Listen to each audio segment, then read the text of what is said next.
우리 다 같이 하나님 말씀 보도록 하겠습니다. 사도행전 2장 37절에서 47절 말씀 같이 받들어 읽도록 하겠습니다. 사도행전 2장 37절에서 47절까지 제가 앉아 읽고 여러분이 앉아 읽고 교독하도록 하겠습니다. 사도행전 2장 37절입니다. 그들이 이 말을 듣고 마음에 찔려 베드로와 다른 사도들에게 물어 이르되 형제들아 우리가 어찌할꼬 하거늘 베드로가 이르되 너희가 회개하여 각각 예수 그리스도의 이름으로 세례를 받고 죄의 사함을 받으라. 그리하면 성령의 선물을 받으리니 이 약속은 너희와 너희 자녀와 모든 먼 데 사람 곧 주 우리 하나님이 얼마든지 부르시는 자들에게 하신 것이라 하고 또 여러 말로 확증하며 권하여 이르되 너희가 이 패역한 세대에서 구원을 받으라 하니 그 말을 받은 사람들은 세례를 받음에 이날의 신도의 수가 3,000이나 더하더라. 그들이 사도의 가르침을 받아 서로 교제하고 떡을 떼며 오로지 기도하기를 힘쓰니라. 사람마다 두려워하는데 사도들로 말미암아 기사와 표적이 많이 나타나니 믿는 사람이 다 함께 있어 모든 물건을 서로 통용하고 또 재산과 소유를 팔아 각 사람의 필요를 따라 나눠주며 날마다 마음을 같이하여 성전에 모이기를 힘쓰고 집에서 떡을 떼며 기쁨과 순전한 마음으로 음식을 먹고 함께 있습니다. 하나님을 찬미하며 또 온 백성에게 칭송을 받으니 주께서 구원받는 사람을 날마다 더하게 하시니라. 아멘. 우리 모두 앉으셔서요. 하나님 말씀 함께 경청해 주시기를 바랍니다. 오늘 핵심 구절 말씀은 37절 말씀입니다. 같이 한번 다시 읽습니다. 37절입니다. 시작. 그들이 이 말을 듣고 마음에 찔려 베드로와 다른 사도들에게 물어 이르되 형제들아 우리가 어찌할꼬 하거늘. 아멘. 오순절 성령의 다락방에 성령이 임하심으로 말미암아 많은 사람들 성령의 충만함을 받게 됐습니다. 그리고 나와서 이제 방언으로 모든 지역 방언으로 복음을 전하기 시작하는데 그 중에 이제 베드로가 나와서 복음을 전하기 시작합니다. 그래서 지난주에 이제 베드로의 설교에 대해서 함께 말씀을 나눴는데요. 그 말씀을 들었을 때 사람들이 반응을 하죠. 우리가 어찌할꼬 하면서 굉장히 고민되고 굉장히 걱정스러워하는 염려하는 그런 마음들이 이렇게 사람들한테 반응이 보이기 시작했습니다. 왜 이런 마음들이 생겼을까? 베드로가 이런 이야기를 마지막에 하죠. 36절에 보니까 그런즉 이스라엘 온 집은 확실히 알지니 너희가 십자가에 못 박은 이 예수를 하나님이 주와 그리스도가 되게 하셨다. 이렇게 말씀하신 거예요. 유대인들이 죽인 예수님은 그냥 죄인이었습니다. 죄인인 줄 알고 죽였어요. 하나님 감히 신성모독죄를 범한다 하면서 그래서 죽였어요.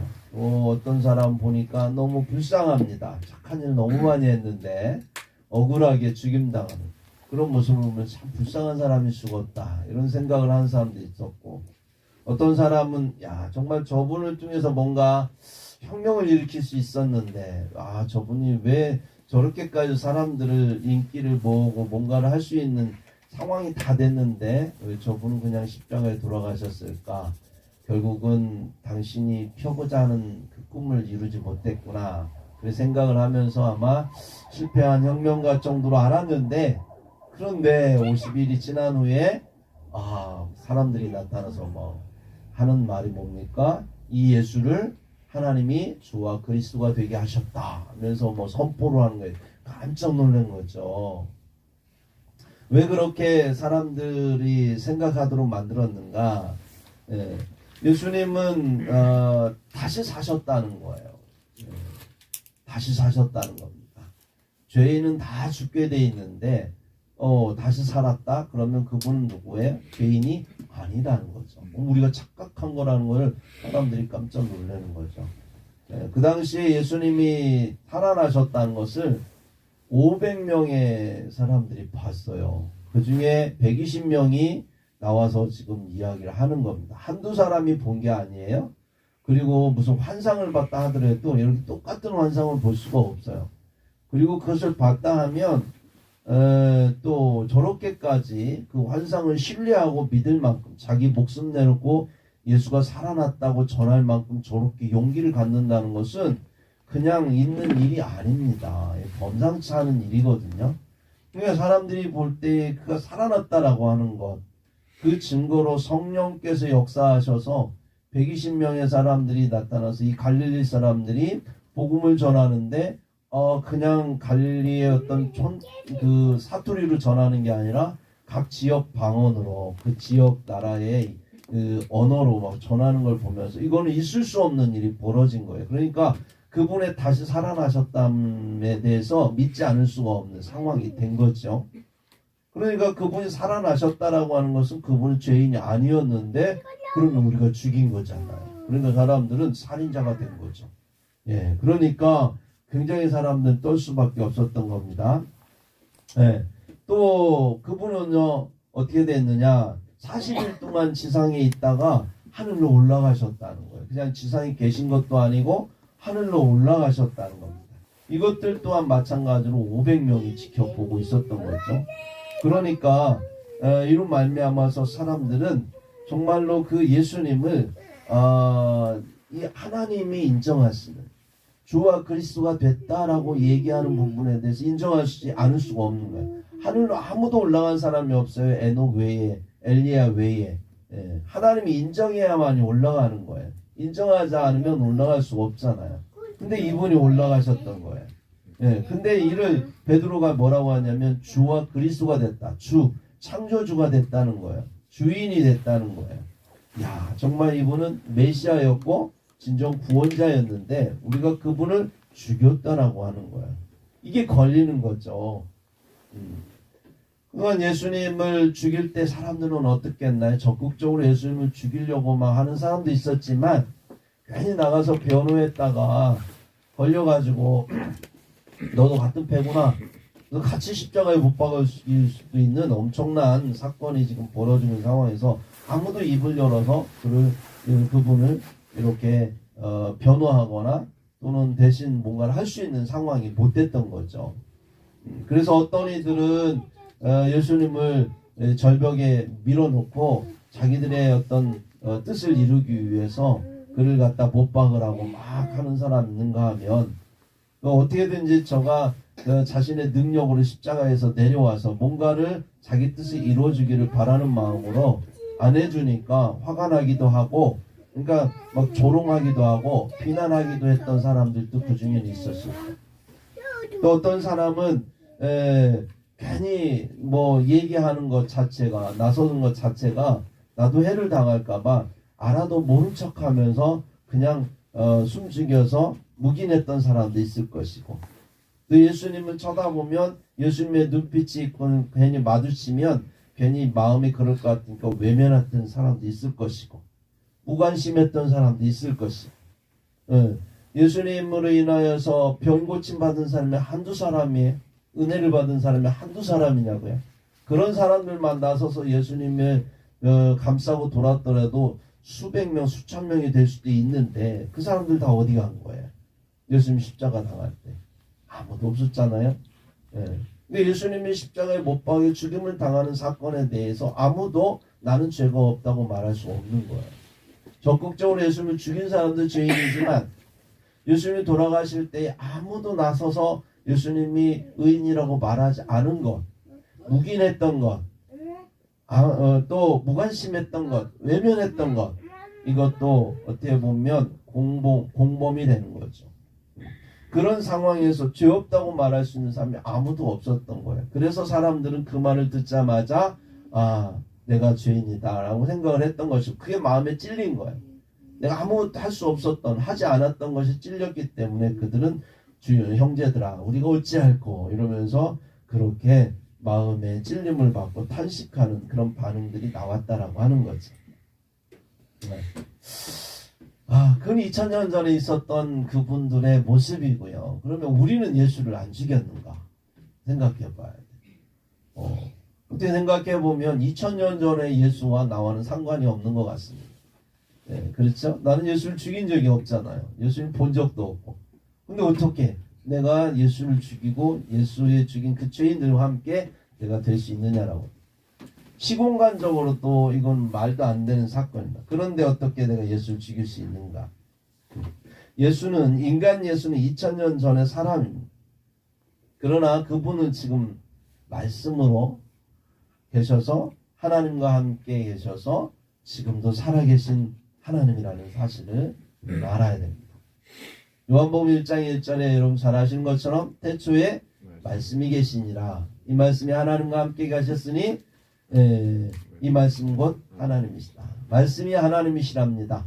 근데 그 하나님이 말씀이 요한복음 1장 14절에 보니까 육신을 입고 우리 가운데 거하셨답니다. 말씀이 육신을 입었답니다. 중요한 건 육신이 아니라 그 육신 가운데 담겨있는 말씀이 중요한 거죠. 그러니까 예수 그리스도는 누구예요? 하나님이시라는 거예요. 말씀이 하나님이시라는 거예요. 육신은 그냥 그 하나님이 우리에게 드러내 보여주시기 위해서 그냥 잠깐 몸을 빌렸을 뿐이라는 거예요. 그분의 본체는 하나님이시라는 거죠. 그래서 요한은 그걸 알았기 때문에 요한일서 1장 1절에 뭐라고 말씀하냐면 태초부터 있는 생명의 말씀에 관하여는 우리가 들은 바요. 들었다는 겁니다. 물리적 음성으로 들었다는 겁니다. 눈으로 본 바요. 몸을 입고 왔기 때문에 눈으로 볼 수 있었답니다. 자세히 보고 우리의 손으로 만진 바라. 만지기까지 했답니다. 그분 누구예요? 예수 그리스도. 근데 그분은 누구다? 말씀이라는 거예요. 생명의 말씀이라는 거예요. 그 말씀이 하늘로부터 오셨습니다. 그리고 그 육신을 입고 계시다가 다시 죽음에서 부활하셔서 하늘로 오르셨습니다. 말씀이 오르셨습니다. 그 말씀은 지금도 살아계시고 지금도 성령으로 우리에게 말씀으로 임하십니다. 그러므로 그분의 육신은 뭐냐? 말씀을 담는 그릇이었어요. 중요한 건 육신이 아니라 말씀을 담은 그릇이 아니라 말씀 자체라고 하는 거죠. 그 말씀은 살아있습니다. 그 말씀은 진리예요.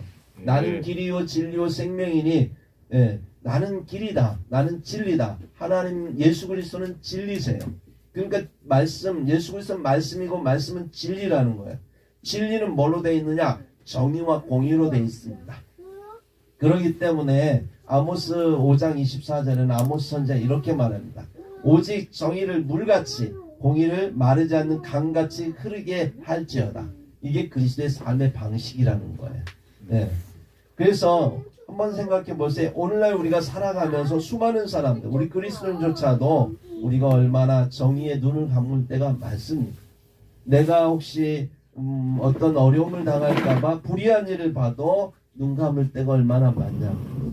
네. 공의에 대해서 무관심할 때도 있고 외면할 때도 있고 그렇게 해서 우리가 이 땅 가운데 이 불의한 것들을 보면서 그냥 넘어갈 때도 많아요. 이것이 바로 우리가 죄인이라는 것을 반증하는 것이다 볼 수 있는 거예요. 예수님 당시에 사람들도 이 불의한 일, 예수님이 돌아가시게 하는 것은 불의한 일이었어요. 분명히 그것은 의롭지 않았습니다. 정의롭지 않았습니다. 공의롭지도 않았습니다. 그런데 사람들은 눈 감고 있었죠. 무관심했습니다. 아닌 것처럼, 내일 아닌 것처럼 그냥 내버려 뒀습니다. 그들이 예수님을 죽이기 전에 그들 마음 가운데 먼저 죽은 게 있어요. 그게 뭐냐면 정의로운 마음이 죽었어요. 진리에 대하여 그 마음, 반응하는 마음이 죽었습니다. 공의의 마음이 죽었던 거예요. 예수님이 죽기 전에 이미 그들의 마음 가운데 그것을 죽인 거예요. 그것이 바로 죄인이라는 거죠. 그래서 예수님 돌아가실 때 양심이 발동하지 않았던 겁니다. 꼭 몸으로 예수님을 죽여야 살인이 아닙니다. 이미 양심 가운데 찔렀던 성령의 그러한 역사, 그래서 공의와 정의에 대해서 이건 옳지 않다라고 말씀하시는 그 하나님의 그러한 음성에 대해서 눈 감고 귀 막고 못 들은 척 무관심했다라고 하는 것이 바로 살인한 거예요. 진리를 살인한 것입니다. 그래서 그런 면에서 볼 때 우리도 마찬가지입니다. 말씀이 선포될 때, 그 말씀이 내 양심을 찌를 때, 그래서 내 양심이 하나님께 반응할 때, 진리에 대해서, 정의에 대해서, 공의에 대해서 반응할 때, 그것을 억누르거나 모른 척하거나 무관심하거나 이러한 모습들은 수없이 우리는 그 진리를 내 마음 가운데 살인하고 있다라고 하는 것입니다. 그래서 우리도 마찬가지로 죄인이라는 거예요. 하나님의 백성은요, 주님의 교회, 몸된 주님의 교회가 되기 위해서 우리가 하나님 앞에서 그러한 죄를 회개해야 되는 것입니다. 회개가 전제 조건이에요. 그래서 교회에 오면 다 죄인일 수밖에 없는 거예요. 따지고 보면 다 죄인이거든요. 그래서 이 죄인들이 회개하지 않으면 주님 앞에 나아갈 수가 없는 거예요. 교회는 이루어지기 위한 전제 조건이 회개예요. 회개하지 않으면 교회가 될 수 없습니다. 여러분, 그런데 참 아이러니하죠. 기독교는 회개의 종교입니다. 그런데 이 회개함으로 인해서 죄인들이 의인이 되는 곳이에요. 나는 죄인입니다 하는 그런 가운데 우리는 의를 행하게 된다라고 하는 아이러니가 있어요. 여러분, 우리가 내가 죄인이라고 생각할 때 어떤 느낌은 참 온유해지지 않을 수가 없죠. 겸손해지지 않을 수가 없어요. 누군가 대화를 할 때에, 누구를 만날 때에 내가 죄인이라는 생각을 갖고 만나면 내가 잘난 체 할 수 없잖아요. 자랑할 수 없어요. 그 사람보다 내가 낫다고 그 사람 앞에 젠치할 수 없어요. 겸손하게 낮아질 수밖에 없죠.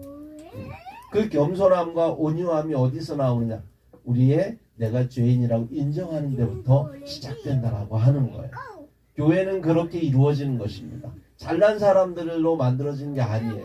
교회가 뭐 배우고 많이 가지고 많이 노력해서 뭔가를 이룬 사람들로 교회는 이루어지는 게 아니라 나는 죄인입니다라고 철저하게 자기를 고백하고 인정하는 사람들로부터, 그들로부터 나오는 온유함과 겸손함을 통해서 교회는 이루어진다라고 하는 거예요.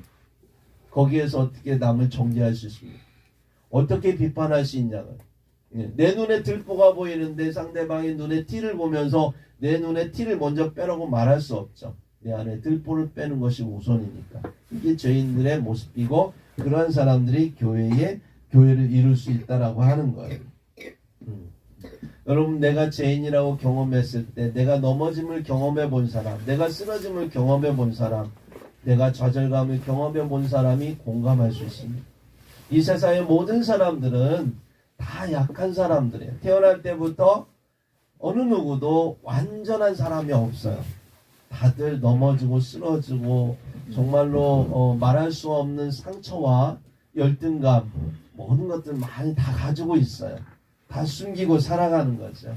그것이 들통날까봐 어떤 적극적으로 자기를 방어하다 보면 교만해 보이기도 하고, 그것이 어떤 사람은 드러나서 너무 부끄러우니까 그 수치심 때문에 열등감을 갖기도 하고, 둘 중에 하나예요. 이걸 해결할 수 있는 길이 없어요. 이거는 죄를 용서받는 것. 그냥 그 자체를 인정받지 않으면 이루어질 수 없습니다. 근데 교회에 오면 그런 사람들이 그냥 서로 그러한 경험들을 한 사람들이 공감을 해요. 나는 죄인입니다 라고 하는 걸 공감했을 때 정말 상대방이 그 죄인을 보면서 긍휼한 마음이 생기는 거예요. 공감하는 마음이 생기고, 얼마나 힘들었을까, 얼마나 고통스러울까. 그러면서 함께 품어주고 포용해주고 또 긍휼한 마음으로 함께 하나가 되는 것. 여기서부터 교회는 시작되는 거죠. 이러지 하지 않습니까? 완벽한 자들이 모여서 완벽한 일을 하는 게 아니라, 완벽한 단체 교회를 만드는 게 아니라 부족한 자들이 만나서 오히려 부족하면서 서로가 하나 될 수 있다라고 하는 거예요. 예수 안에서 우리가 동경상련을 겪는 겁니다. 그래서 서로 보듬어주고 위로하고 인정하고 세워주고 또 서로 세워주고 하면서 그리스도 안에서 우리가 그리스도의 장성한 분량에 이르기까지 서로 자랑하는 것.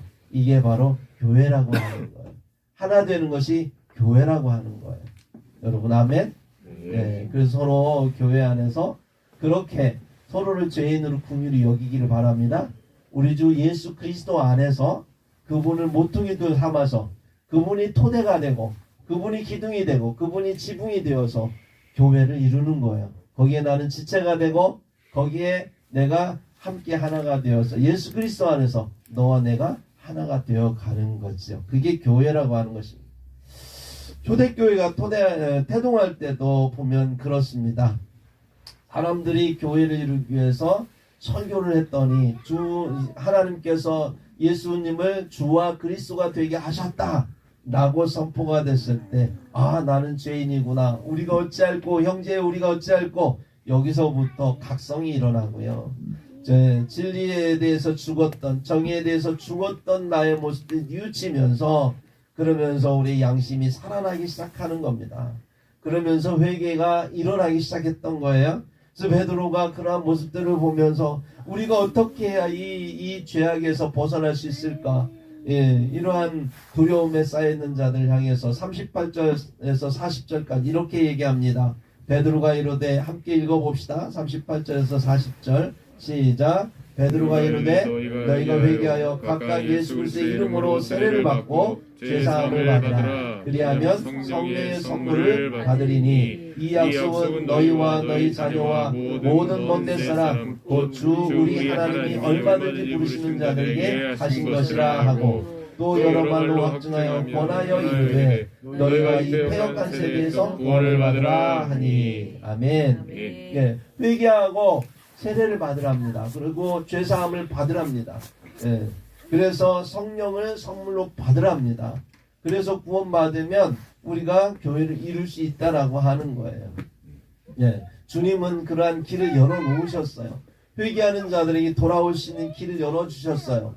예, 과거에는 할례를 통해서, 신약에는 세례를 통해서 마음의 할례, 마음의 세례를 원하셨던 거예요. 깨끗이 마음으로 씻고 또는 세상의 정욕으로부터 할례를 하고, 그래서 하나님의 백성으로 선하는 거예요. 그러면 하나님께서 과거에 대해서 묻지 않겠다는 거예요. 그리고 그냥 성령을, 하나님의 거룩한 영을 우리에게 보내주셔서 우리로 하여금 새롭게 시작하도록 만들어 주시겠다는 거예요. 하나님의 영이 임하면 새 마음이 생길 거고, 그 새 마음으로 세상은 새로워질 거다라고 하는 것입니다. 구원은 거기에서 일어난다라고 하는 거예요. 예. 위대한 지도자가 나와서, 위대한 대통령이 나와서 이 나라를 미래를 희망 있게 하는 게 아니라, 이 나라의 미래를 희망 있게 하는 것, 이 나라의 많은 사람들에게 생명을 주고 그들에게 기쁨을 주고 행복한 세상을 만들게 하는 것은 하나님 나라만이 가능합니다. 아멘. 네, 하나님 나라의 교회만이 가능한 거예요. 이 진리를 통하여서 사람들이 구원을 받고 자기들의 마음 가운데 숨겨져 있는 죄들이 다 용서함 받고 하나님의 영이 임할 때에 정말로 우리들이 생각하는 그 하나님 나라가 교회를 통해서 사람들이 전파가 될 때 그들이 진정한 행복한 세상을 만들어가고 또 그 나라를 이룰 수 있다라고 하는 것입니다. 네. 여러분, 그렇게 회개하고 그렇게 성령 받은 사람들이 하루에 3,000명이나 됐어요. 아, 대단하죠. 네. 그때 그들이 모여서 만든 교회 공동체의 모습을 한번 우리가 봤으면 좋겠습니다. 어떤 모습이었는지 42절, 47절 같이 한번 한 목소리로 보도록 하겠습니다. 시작. 그들이 사도의 가르침을 받아 서로 교제하고 떡을 떼며 오로지 기도하기를 힘쓰니라. 사람마다 두려워하는데 사도들로 말미암아 기사와 표적이 많이 나타나니 믿는 사람이 다 함께 있어 모든 물건을 서로 통용하고 또 재산과 소유를 팔아 각 사람의 필요를 따라 나눠주며 날마다 마음을 같이하여 성전에 모이기를 힘쓰고 집에서 떡을 떼며 기쁨과 순전한 마음으로 음식을 먹고 하나님을 찬미하며 또 온 백성에게 칭송을 받으니 주께서 구원받는 사람을 날마다 더하게 하시리라. 아멘. 예. 여러분, 사람들이 꿈꾸는 나라가 이런 나라 아닌가요? 하나님 없이 이런 나라를 꿈꾸며 만든 세상이 뭐냐면 공산주의예요. 그래서 공산주의는 특히 한반도의 그 북한 저쪽의 공산주의는 누가 하나님이 됐냐면 김일성이라고 하는 사람이 하나님이 돼서 이런 세상을 만들고 싶었어요. 제도와 법을 통해서. 그래서 모두가 공유하는 그런 세상, 가난한 자, 부한 자 없이 모두가 평등하게 세상 살아가면서 공유하는 세상. 여러분, 김일성이라고 하는 사람의 할머니가 반석이라고 하는 분인데 그분이 목사님이라는 사실 아시죠? 네. 그러니까 성경에 대해서 어릴 때부터 배웠던 사람이 성경을 알아요. 근데 하나님을 믿고 성경을 안 게 아니라 하나님을 안 믿고 성경을 보면서 거기에서 원리를 찾았어요. 아, 이런 세상을 만들면 좋겠구나. 근데 그런 세상이 소련에서 일어나니까 그 힘을 빌어서 만든 세상이 북조선이잖아요. 여러분, 처음에 생각했던, 많은 사람들이 생각했던 북한은 저런 세상이 아니었어요. 서로 함께 열심히 노력하고 공유하고 잘 살면 부자도 가난한 사람도 없이 모두가 함께 잘 사는 세상인 줄 알았죠. 오늘 본문에 나온 42절 47절 재산과 소유를 팔아 각 사는 필요를 따라 나눠주는, 서로 모든 물건을 서로 통용하고 나눠주는 그런 아름다운 세상을 만들고 싶어 했는데 만들지 못했잖아요. 또 그와 반대로 또 이러한 자유를 또 주장하는 자유민주주의 국가, 자본주의 국가는 또 어떻습니까? 개인의 자유를 충분히 보장해 주지만 이로 인하여서 빈부의 격차가 얼마나 심화되고 돈에 의해서 사람들의 가치를 판단하는 아주 잘못된 사회가 되어졌잖아요. 하나님이 만드신 모든 생명은 거지 나사로에게조차도 하나님은 귀하게 여기시는 생명인데 누가 여기에서 어떻게 보면 강아지보다 못한, 집에서 키우는 애완견보다 못한 인간의 가치가 땅바닥에 떨어져 있는 세상이 바로 자본주의 사회 아닙니까? 그렇게 볼 때 자본주의든 공산주의든 하나님을 떠나서 이루어지는 세상, 그리 완전한 세상이 아닌 거지. 오늘 본문에 보니까 하나님이 임하셔서, 성령이 임하셔서 그들이 함께 하나가 됐을 때 만들어가는 세상은 정말로 하나님 나라입니다. 지상의 하나님 나라. 그게 바로 오늘 42절 47절 말씀이고, 이러한 교회를 소망하며 오늘날까지 교회는 계속해서 그 나라를 추구해왔고, 사도행전적 교회를 세우기 위해서 많은 목사님들, 선지자들이 노력하고 성도들이 노력해왔던 걸 볼 수 있습니다. 우리 행복한 이번 교회가 추구해야 될 교회가 이런 상이다라고 하는 거예요. 첫 번째 일어난 일이 뭐냐? 날마다 마음을 같이 성전에 모여서 교제하는 일이 벌어졌습니다. 자꾸 모여서 교제해야 돼요. 그래야 친해지고 그래야 한 마음 한 뜻이 될 수 있는 거예요. 모이지 않고 어떻게 서로를 알아갑니까? 알아야만이 가족을 이룰 수 있는 거죠. 그래서 46절에 보면 날마다 마음을 같이 성전에 모이기를 힘쓰고, 그러면서 42절에 보니까 그들이 그 사도의 가르침을 받아 서로 교제하고 그랬어요.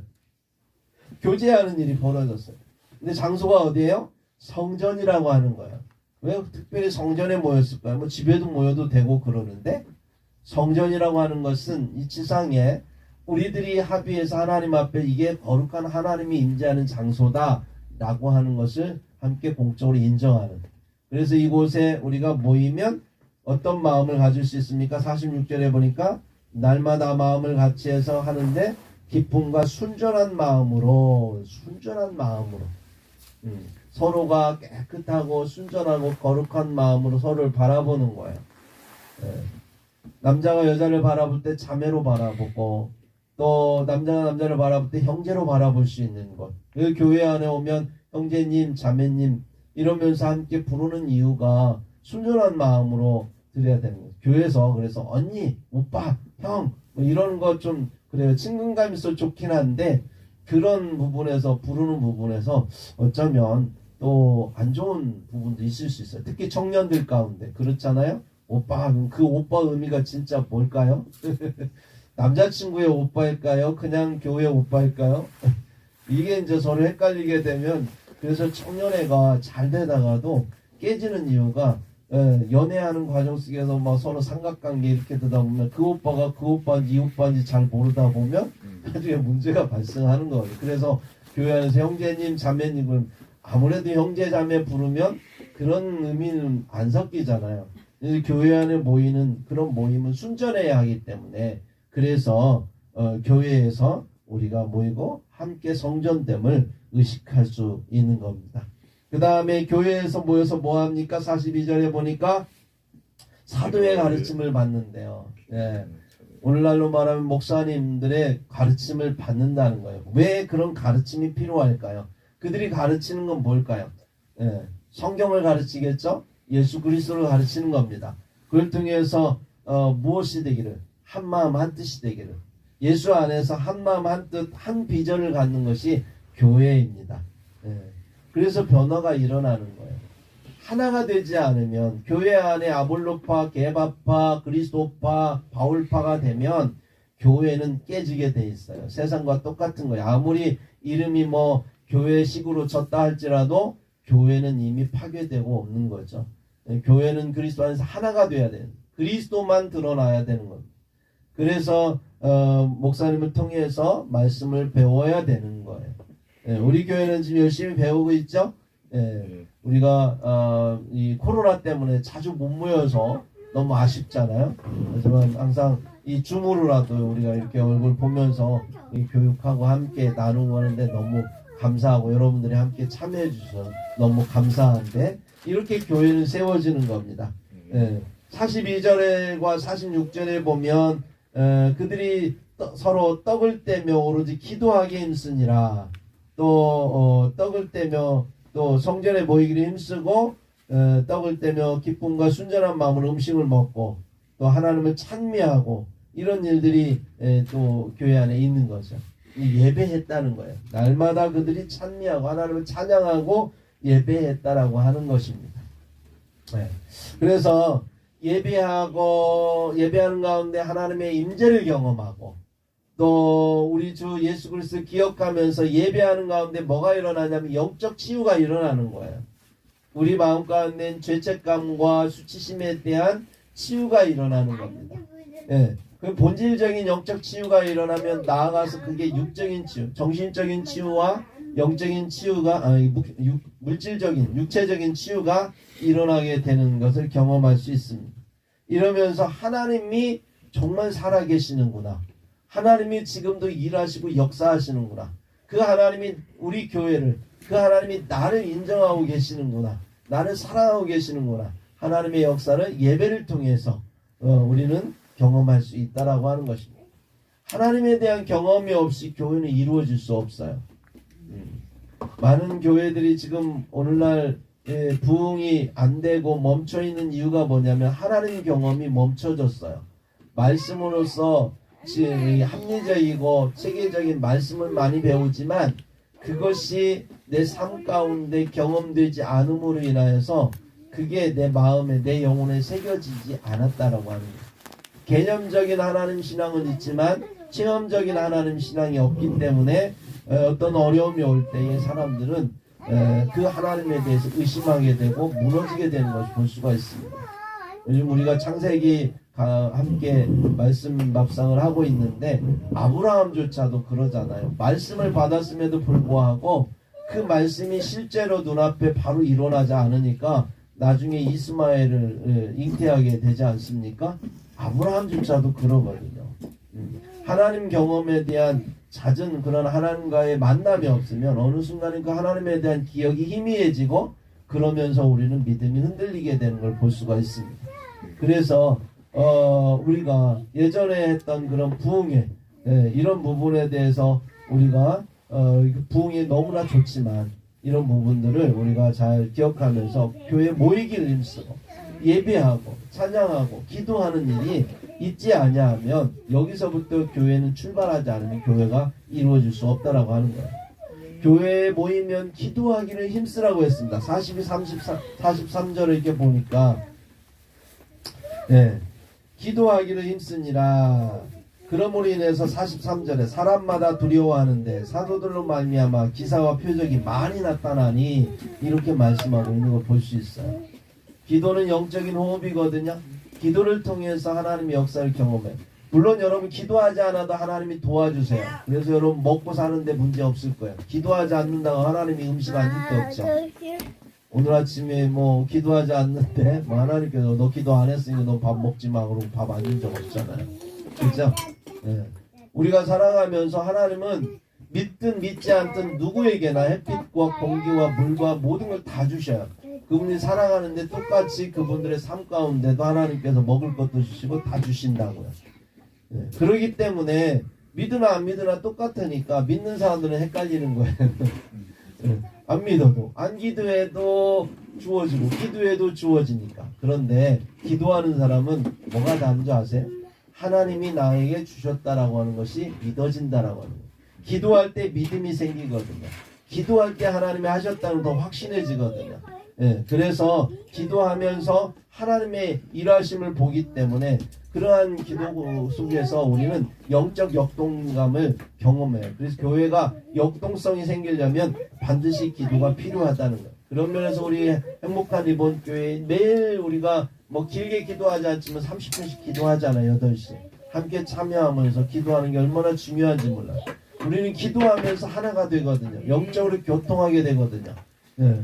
그래서 함께 어려움이 있으면 같이 기도하고 그 가운데에서 하나님의 일하심을 보면서 그 일이 형통하게 되면 같이 기뻐하고 또 어려운 일이 생기면 같이 슬퍼하고 이게 가족이잖아요. 영적 가족. 예수 그리스도의 피로 세워진 교회. 예수 그리스도의 가족은 예수 그리스도의 피로 세워진 가족입니다. 가족은 함께 공유하는 거예요. 어려움도 공유하는 거고 기쁨도 공유하는 거고 함께 힘들 때 같이 나누는 것이 가족이거든. 하나님은 교회를 그냥 어떤 일반 어떤 동아리로 만들지 않았어요. 교회는 하나님께서 확대 가족으로 만드셨어요. 하나님의 가족입니다. 하나님의 백성입니다. 그의 나라입니다.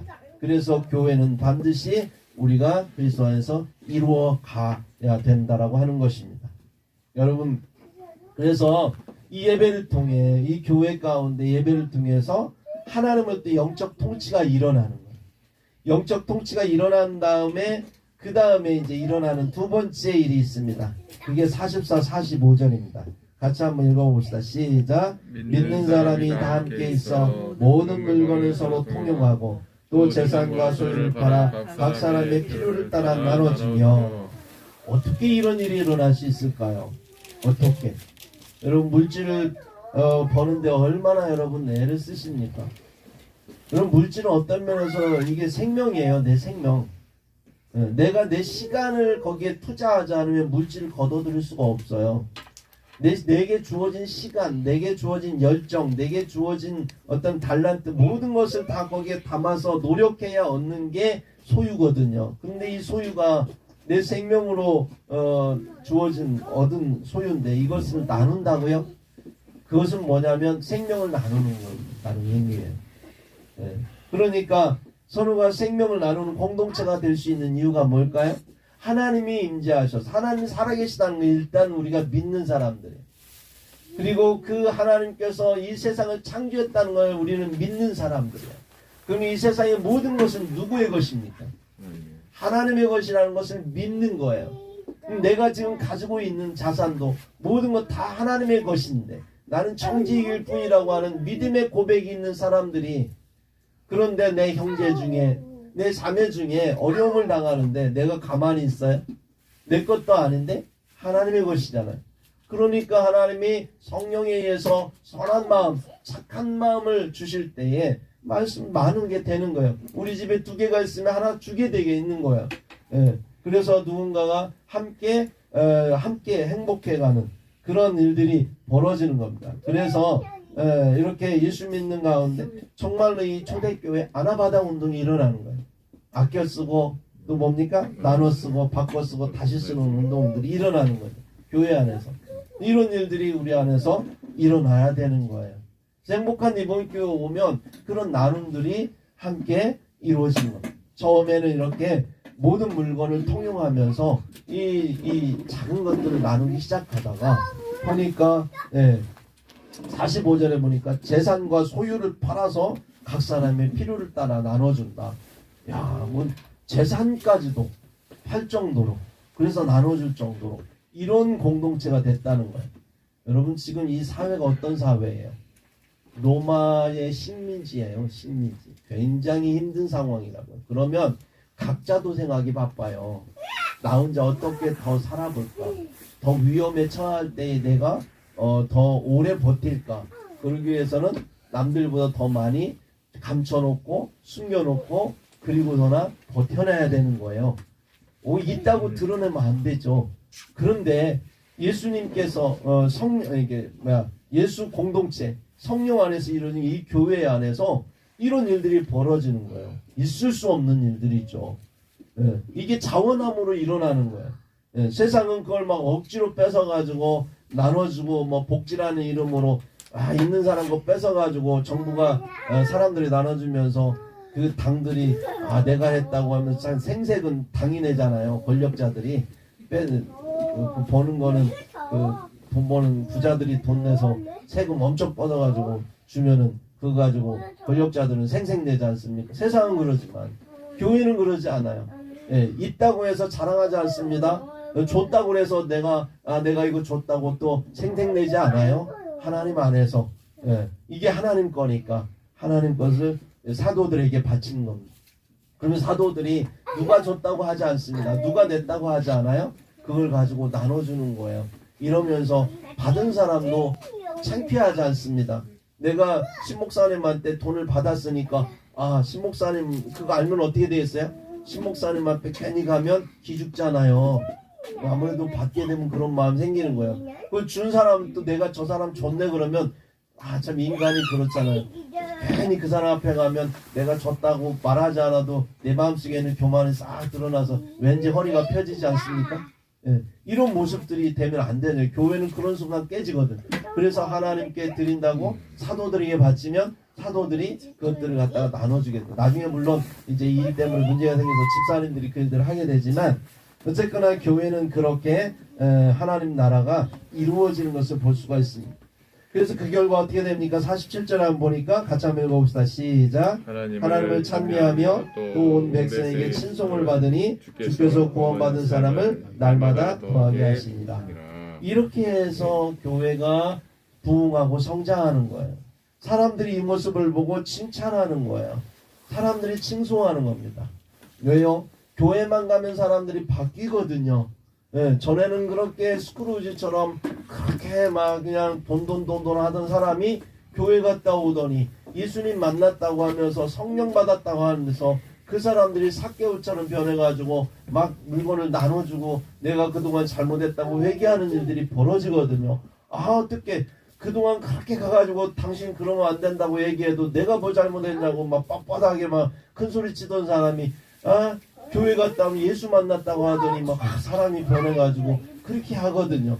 그리고 그들이 만나는 그 공동체 안에 가니까 가난한 사람들이 교회만 갔다 오면 한 보따리씩 갖고 와가지고 막 희낭낭하며 웃으면서 막 사는 거예요. 너무 행복한 거예요. 이 가난한 나라, 정말로 임금님도 해결할 수 없는 이 가난을 교회는 하나님 안에서 이게 이루어지고 있는 거예요. 해결되고 있는 거예요. 야, 이 모습을 보면 사람들이 정말 교회가 필요하구나. 정말 교회는 이 땅 가운데 우리들이 바라던 하나님 나라구나 라고 하는 것을 사람들이 보게 되면서 나도 그 공동체에 소속하고 싶다. 나도 거기에 가서 그런 나라를 경험하고 싶다. 이런 생각들이 사람들 안에 마음에 드는 거죠. 그래서 그들이 날마다 주께로 나오는 겁니다. 이렇게 교회는 나아가는 거예요. 뭐 예수 믿으세요. 예수 믿으세요. 예수님께서 당신을 사랑하십니다. 예수 믿어야 구원받습니다. 이렇게 말을 해가지고 구원받았다고 사람들이 나왔다고 하지 않아요. 내가 죄인임을 깨달았을 때. 그리고 그 사람들이 모여서 정말로 그 죄인들이 모여서 의인과 같이 변화되어서 아름다운 하나님 나라, 하나님의 통치 안에서 이루어지는 그 나라를 경험하고 실제 눈으로 그 나라가 실현될 때 주변의 사람들은 정말 교회가 위대한 곳이구나. 정말 하나님 나라가 예수님을 통해서 이 땅에 실현되는구나 라고 하는 것을 본다는 거예요. 그래서 사람들은 교회에 오게 된다는 거죠. 오늘날 우리 한국교회가 돌아보면서 그동안 그렇게 초대교회처럼 했느냐라고 하는 겁니다. 정말로 그렇게 하나님이 다스리시는 그런 나라의 모습을 세상 사람들에게 보여줬느냐라고 하는 거예요. 이제 우리 행복한 이번 교회는 그런 나라를 보여줘야 됩니다. 하나님이 다스리시는 믿음의 공동체라는 것을 사람들이 인정할 수 있는 그런 교회가 되어야 되는 겁니다. 여러분, 그러기 위해서 여러분의 삶 가운데 하나님이 다스리고 계신가요? 여러분의 욕망과 여러분의 정욕과 세상을 향한 그 마음들을 하나님 앞에서 내려놓고 늘 그 다스림을 경험하고 있나요?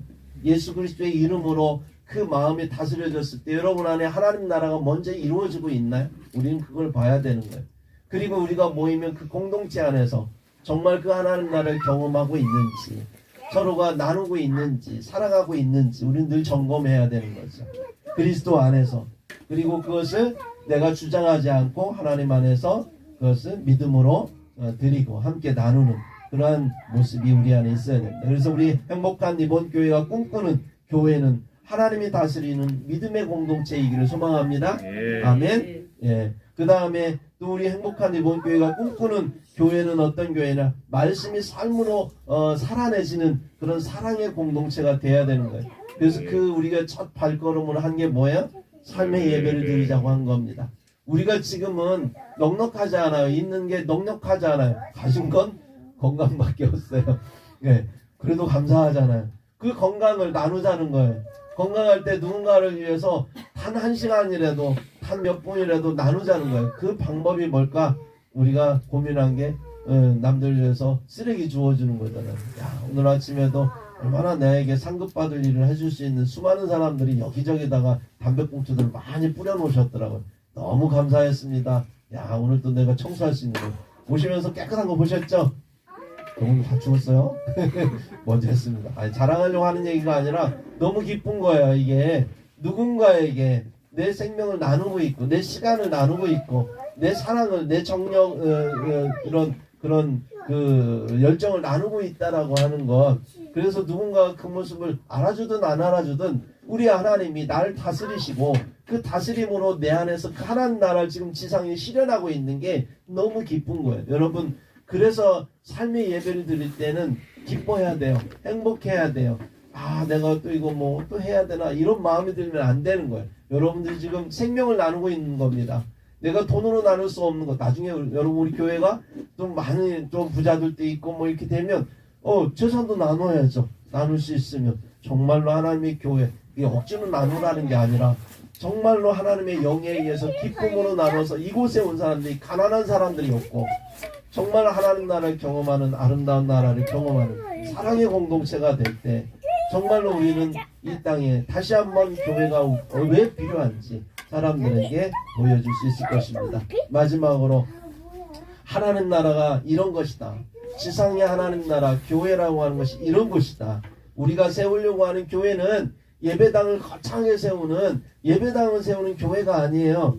공동체를 막 많이 사람들이 많아지는 공동체를 사람들이 많은 공동체를 자랑하는 그런 교회가 아니에요. 우리가 세우려고 하는 교회는 하나님 나라가 실현되는 교회예요. 여기에서 정말 단 몇 사람이든 그 안에서 하나님이 통치하심으로 하나님의 성령이 역사하심으로 그래서 우리가 자원하고 서로가 서로 사랑함으로 만들어진 아름다운 공동체, 이 복음의 공동체를 우리는 소망하는 것이지 이게 뭐 100명, 1000명, 10,000명이 되고 막 그 사람들 수용해서 체육관 교회를 만드는 이런 교회가 우리 소망하는 게 아니에요. 물론 그렇다고 해서 우리가 사람이 많아지면 어떻게 되겠어요? 뭐 하긴 해야 되겠지만 그게 목적이 아니라는 거예요. 우리의 목적은 단 여기에서 그냥 이렇게 있다가 하나님이 우리 오라가시면 하는 것도 행복해요. 그렇지 않습니까? 우리 안에서 나누고 충분히 하나님 경험하고 나누는 게 행복한 거죠. 그러나 이러한 것들을 우리가 함께 실현할 때 사람들은 그걸 보고 모이더라는 거예요. 그래서 초대교회의 부흥은 그렇게 일어난 겁니다. 부흥시키려고 막 예수 믿게 해서 막 우리 교회 막 크게 만들고 성전 막 40년 동안 기른 만든 성전처럼 막 교회도 그렇게 해서 십자가 세우려고 막 그렇게 노력하지 않았어요. 사도들은 그냥 서로 사랑하고 예수께서 가르치신 그 가르침대로 하나님 나라를 실현하려 노력했을 때 많은 사람들이 보면서 나도 그런 세상을 경험하고 싶다. 그렇게 생각했던 사람들이 모여서 교회가 이루어진 것입니다. 오늘 한국교회도 하나님은 그걸 원하시고 계시고 주변에 있는 많은 사람들도 안 믿는 사람들도 교회에 그것을 원하고 있다라고 하는 것입니다. 그래서 오늘 또 우리가 하나님 나라를 경험하는 저와 여러분이 되기를 예수님의 이름으로 축복합니다. 기도하겠습니다. 우리 하나님 앞에 기도합시다. 우리가 하나님께서 우리 교회를 통해서 이루고자 하는 꿈꾸는 교회는 믿음의 공동체입니다.